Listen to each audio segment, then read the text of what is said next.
Last night, Kharkiv experienced more brutal attacks by the Russian army. The shells hit the apartment building. The situation is similar in the Odessa, Donetsk, and Luhansk oblasts, where the fighting continues there as well. The city of Chasiv Yar in the Donetsk region is being cleared of debris. Russian terrorists attacked 2 apartment buildings. At present, it is known that 31 people have died and 9 have been saved. Due to the dramatic situation in the occupied territories, President Zelensky and representatives of the Ukrainian government warn that the Russians have one last chance to reverse. The ongoing mobilization of the Ukrainian army will bring the fight to an end. One should run away from Mariupol as long as there is time, because in the fall, the city's occupying authorities plan to start a general mobilization there. Everyone will go to the front without exception.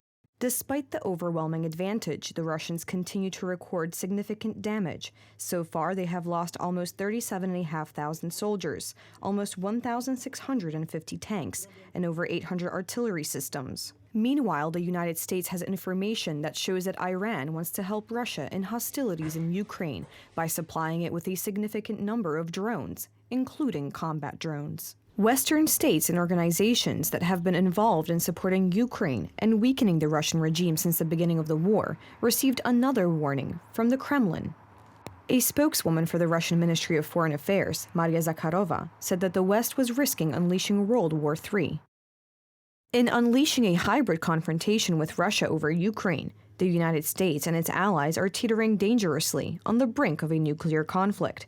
By provoking the escalation of the crisis, Washington and its allies are approaching a military confrontation with our country, and thus a direct military conflict between the nuclear powers. As reported by the British Ministry of Defense, Russian troops in Ukraine have an increasing problem with replacing the killed and wounded soldiers, which may force the Ministry of Defense to turn to non-traditional sources of recruitment, such as prison staff.